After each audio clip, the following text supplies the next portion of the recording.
Hello, this is Lisalee and welcome back to my channel. So we are on the series Figuring It Out with Lisalee, and we are still working with Jesus. I've been having so much trouble with this, and I'm trying to keep myself out of it, and I probably won't, but if you haven't seen the first couple of episodes, I suggest doing that. I like to preface this just by for my own comfort level, that this is like the Jesus of like including everybody. This is not church Jesus. And this is something that I have had such a hard time working with, because Jesus's energy and sort of like the technology. Yesterday, or when we were doing this, I think it was like episode 2 or 3 or whatever, Jesus was sort of talking about the technology of bearing witness. When pain is safely seen, it's healing. And it bothered me because it had like churchy qualities and all, religious trauma. But Jesus was explaining that, a lot of what his energy and preaching and message and what is embodied in that message is this certain kind of anointing, and that it's misused in the churches. It's abused in the churches. And similarly, and he gave me the example of how the story of romantic love can be abused.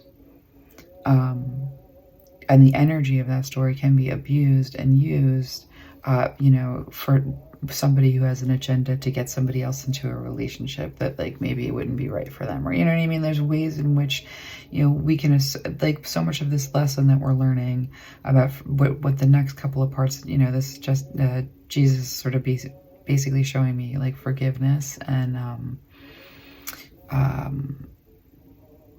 what it means to be free. Really, it's like freedom and forgiveness and liberation and all. There's a lot to it, and we're gonna get there, but mainly I'm just starting off this way to say that Jesus brings a kind of anointing to the end. I can feel it every time I sit down, and it's why this is the hardest deity I've worked with. And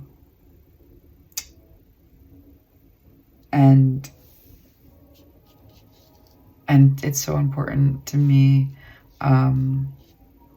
for this to be a Jesus that you're meeting for the first time, and not a Jesus associated with toxic religion, because I need that for myself. So that's kind of very much what I'm bringing to this reading, and so that I'm bringing it into the reading is something that I'm speaking about, because this is the energy that's here with this, and I have to show up in order to do this channeling. This channeling comes through me, and so it is a co-collaboration.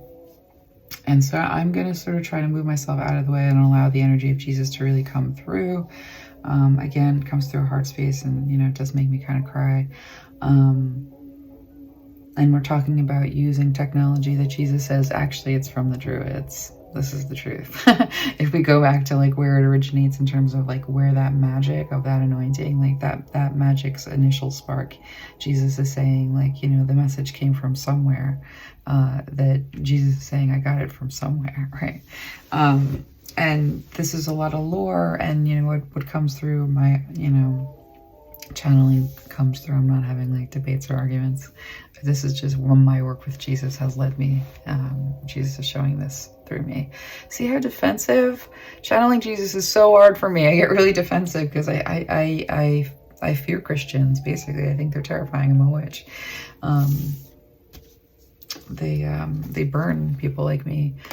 So Jesus wanted to bring us back into this space where we are talking about, in terms of this, this part of protecting your heart has led you to, this level of isolation. I gotta focus. I gotta bring this into the right, perspective. Learning about forgiveness and having Jesus teach me what it really is to forgive. And I asked Jesus to help me understand also why, it's like we left off the last episode, Jesus had said that gosh, I think it was equality and freedom are equal or something like that. I can't believe I can't remember what it was exactly, but you know, I'm trying to get back into the Jesus energy. I jump out of it more than with any other energy because it makes me feel really vulnerable.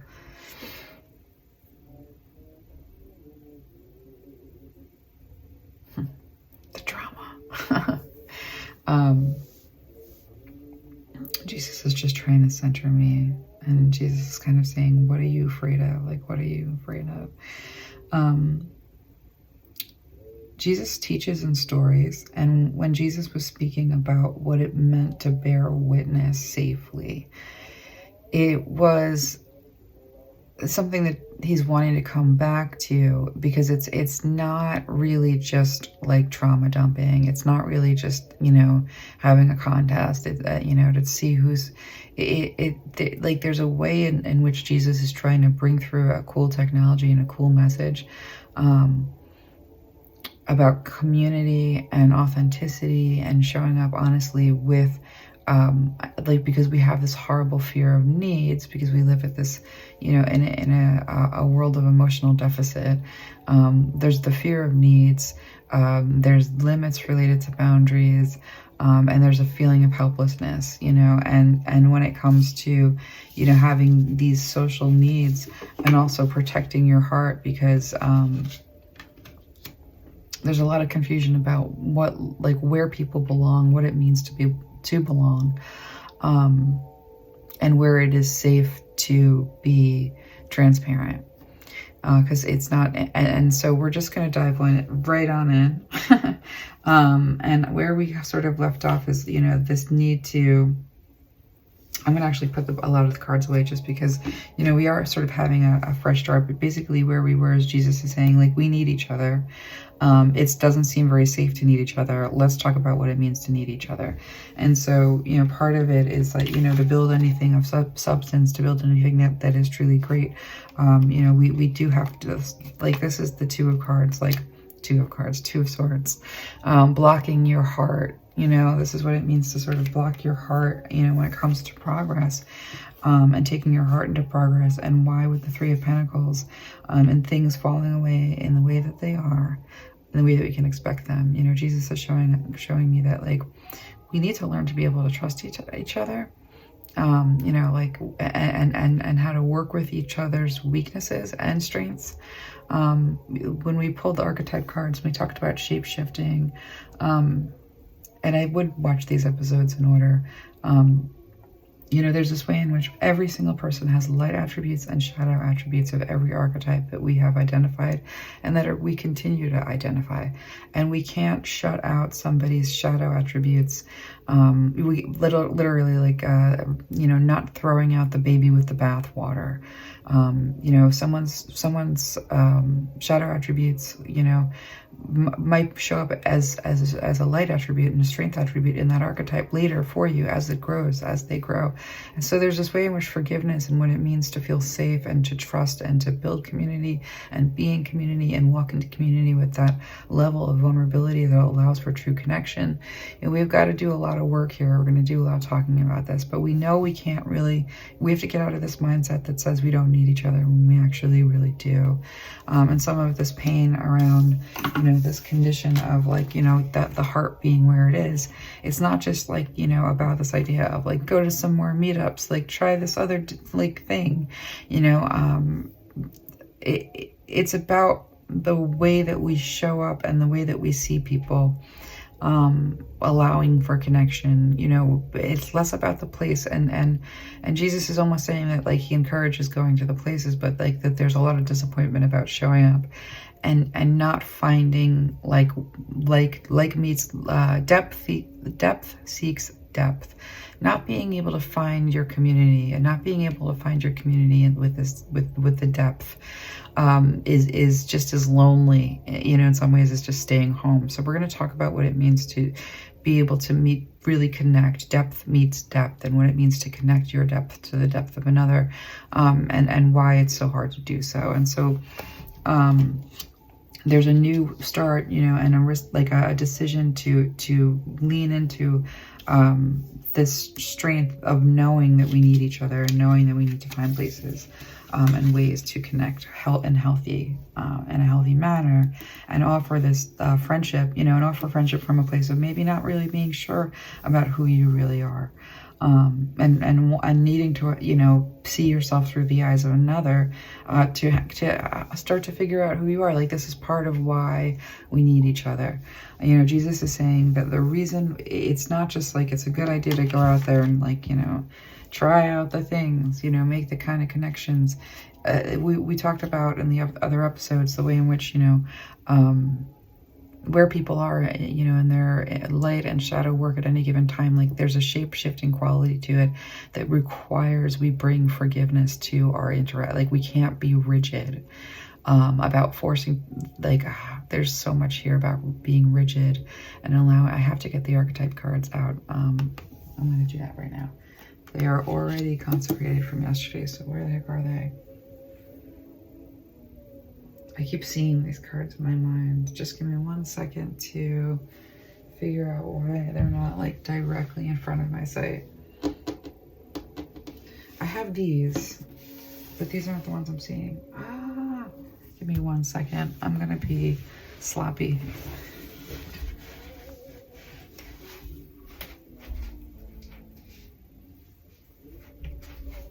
All right, here we go. Let me just give these a moment to extra clear.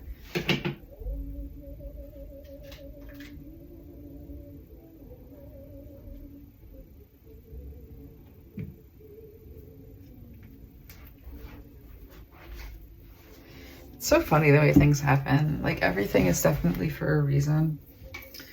In a reading, everything signifies something to, like, where it's an interpretive process, right? And so Jesus keeps on pushing me with these readings. Like, I have, like, never fought a deity so hard as I have, you know, in terms of channeling Jesus has been emotionally, it's always hard on my body. Like, I think Jesus is probably going to be the last in the deity series until I'm going to take, like, a little break with that and actually do lighter, fluffier work, because it allows me to show up and it's just not so hard on my body. Like, I'll talk about one day the way that doing this affects my body. But, like, and it's not like a bad thing, but there's a whole side effect, very interesting side effects. So bringing it back, getting back into this space with Jesus, allowing Jesus to come through, connecting with Jesus. Yeah, Jesus is really wanting me to show up as me. Jesus is saying, I want to teach through you. Like, Jesus teaches with stories. Jesus brings in, like, you know, so we might be touching on my life a little bit, which has been one of the reasons why I've been, like, fighting with Jesus. I'm like, please, let's never do that. And Jesus is like, please, let's not fear yourself in relationship to others. See, it's like, so basically, I'm just going to be very sloppy about this reading and hope that people forgive me. Basically, to work with Jesus, to get to this place where I've been able to give this reading, like, like the teaching that Jesus did, like, required that, like, I broke a heart, I got my heart broken, and nobody was, like, guilty at all. There were no guilty parties, and it happened in like, not with any particular person. Like, basically just explaining that Jesus taught me that basically that, oh gosh, I just want to tell everyone everything, but it's about this liberation related to the way that we hold people accountable or don't hold people accountable, and, like, what it means to be free.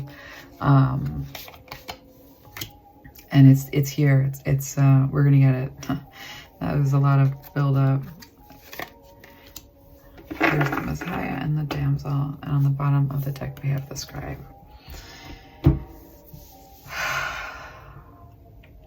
I hope that this isn't completely incoherent. So Jesus wanted me to use my personal witness story, and this is why we're having such defenses on my part, but I think I'm giving in. I think that's what's happening right now.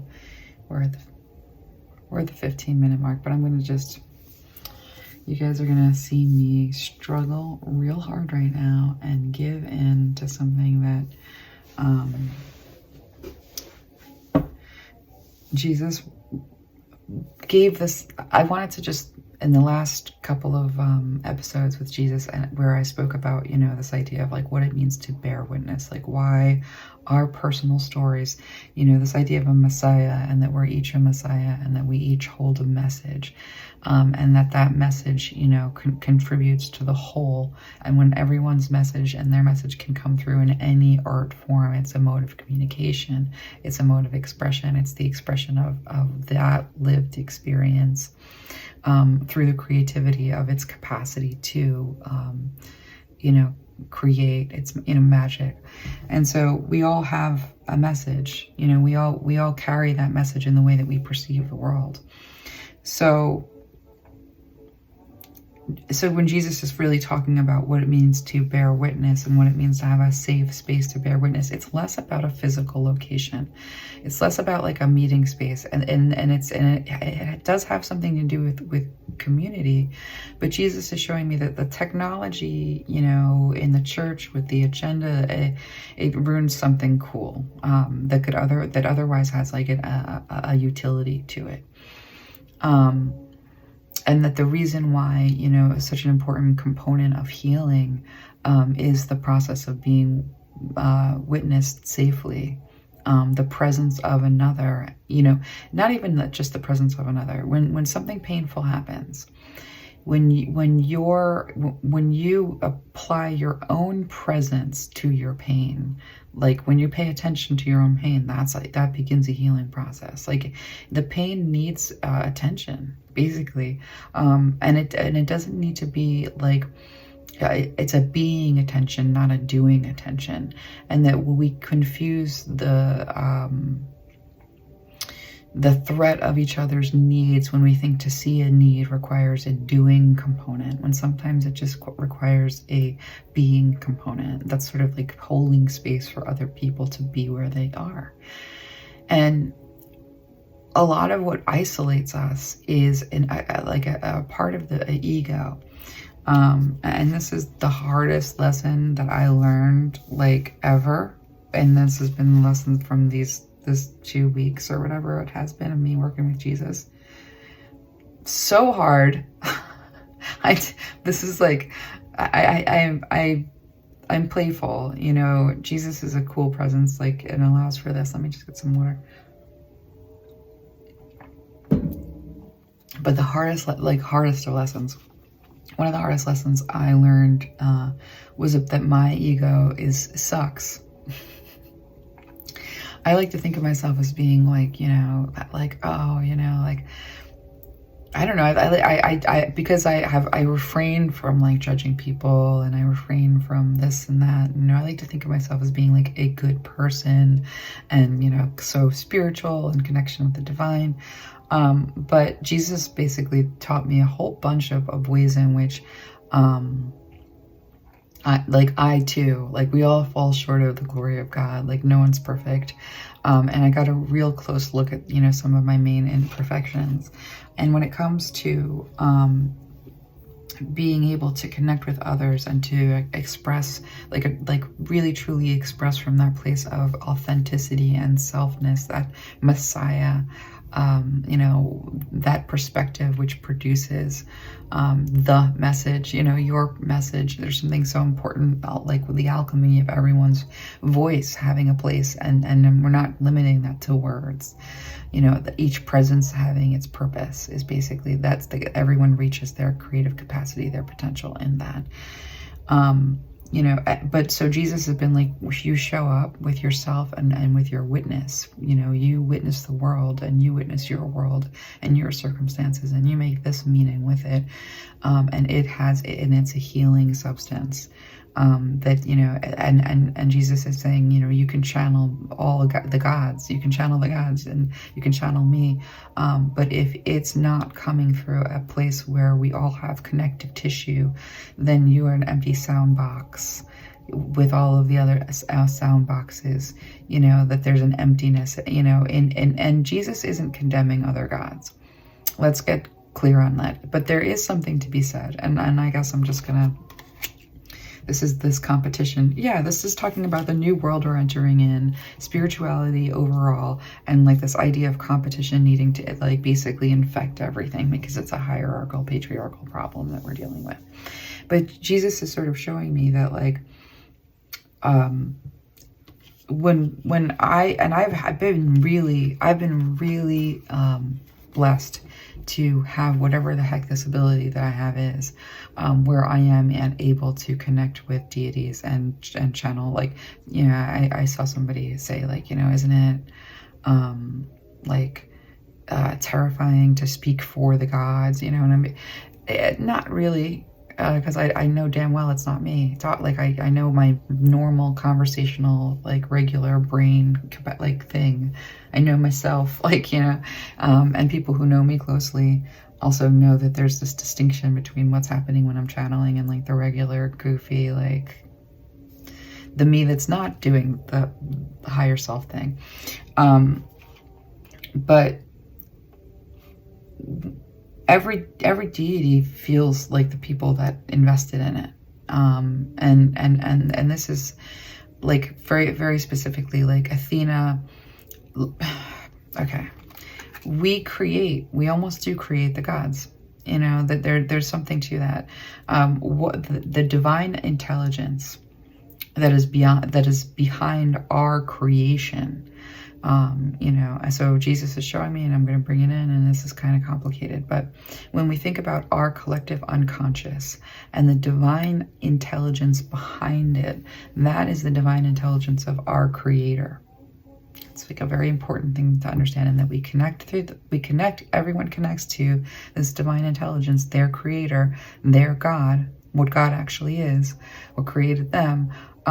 You have to be able to enter that unconscious space, and you need to create containers and technologies, and there's and scaffolding. You have to create your way into that unconscious space using, and that unconscious space exists of collective archetypes, ways in which we make meaning of symbols. And so everyone's connection to the divine has to be unique. Everyone's creator and their relationship to creating them. It's like a parent has different children. You know, every creator has you, its creation, and the way that you connect with your creator and you experience that relationship and you have that God is the same way that like a parent would connect to each child differently. And so to ever look at somebody and say your God is bad, or the way that you're connecting with God is wrong, or your spirituality is crazy, or this or that, you know, any kind of thinking like that is such an attack and such an effort to deprive people of their connection of that to their maker, to that divine intelligence, that which they co-create with, and step into their potential through. So it's a really big deal for us to not ever say there's only one God. And this is coming through Jesus, and this is something that as a reader I can attest to, because I have experienced the presence of each different God very differently, very different effects on my body. I'm going to take a break from this series of, you know, channeling deities, just to get my body in really good shape so that I can do it again later, because I know it has an effect. So I've had like this intimate experience of the feelings of the different gods, and they each embody the energy, the connection, the meaning imbued upon them by their children. Their collectives, you know, that which responds to them with eyes that see them as like mommy, daddy. Like it's such a thing that we understand to an extent, all of us, even if we don't have connections with our parents, or don't have connection with our children, you know, or we don't have children, you know, whatever, or parents, you know, basically there's this aspect of